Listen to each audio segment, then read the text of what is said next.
Codex సాసున్ అనే Hebrew Bible ప్రపంచంలోని అతి పురాతనమైన బైబిళ్లలో ఒకటి. 1100 ఏళ్ల నాటి ఈ బైబిల్ను అమెరికాలోని న్యూయార్కులో అమ్మకానికి పెడితే 300 కోట్ల రూపాయలకు పైగా ధర పలికింది. చేతితో రాసిన ఈ బైబిల్ వేలంలో ప్రపంచంలోనే అత్యధిక ధర పలికిన రాతపత్రుల్లో ఒకటిగా నిలిచిందని నిర్వాహకులు అంటున్నారు. అమెరికాలోని న్యూయార్క్లో 1100 ఏళ్ల నాటి హిబ్రూ బైబిల్ వేలంలో దాదాపు 313 కోట్ల 68 లక్షల రూపాయలకు అమ్ముడైంది. చేతితో రాసిన ఈ బైబిల్ ప్రపంచంలోని అత్యంత పురాతన బైబిళ్లలో ఒకటిగా ఖ్యాతిని ఆర్జించింది. కోడెక్స్ సాసున్ అనే ఈ హిబ్రూ బైబిల్ ను రొమేనియాలోని మాజీ యుఎస్ రాయబారి ఆల్ఫ్రెడ్ హెచ్ మోసెస్ కొనుగోలు చేశారు. ఏఎన్యు మ్యూజియం అమెరికా స్నేహితుల తరపున ఆయన దీనిని కొనుగోలు చేశారు. ఇజ్రాయెల్ టెల్ అవీవ్ లోని ANU museum of Jewish people కు ఈ బైబిల్ ను విరాళంగా ఇచ్చారు.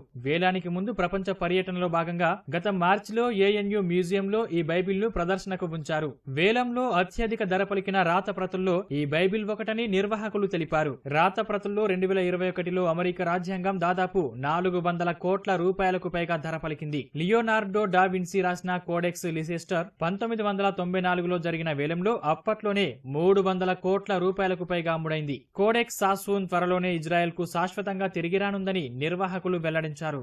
కోడెక్స్ సాసున్ అనే బైబిల్ను క్రీస్తు శకం 880 నుంచి 960 మధ్యకాలంలో రాసి ఉంటారని చరిత్రకారులు అంటున్నారు. 1929లో ఇరాక్ కి చెందిన యాదు వ్యాపారవేత్త కుమారుడు డేవిడ్ సొలొమన్ సాసున్ ఈ బైబిల్ను కొనుగోలు చేయడంతో దీనికి కోడెక్స్ సాసున్ అనే పేరు వచ్చిందని చరిత్రకారులు తెలిపారు. అతడు మరణించిన తర్వాత 1978లో స్విట్జర్లాండ్ జ్యూరిచ్ లోని సోత్బీ బ్రిటిష్ రైల్ పెన్షన్ ఫండ్ కు దాదాపు $1.4 మిలియన్ ఈ బైబిల్ను విక్రయించారని తెలిపారు. పెన్షన్ ఫండ్ కోడెక్స్ సాసున్ బైబిల్ ను 1100 సంవత్సరాల తర్వాత జాక్వీ సఫ్రాకు $7.7 మిలియన్ విక్రయించింది. దీనిని జాక్వీ సఫ్రా ఇప్పుడు విక్రయించారు.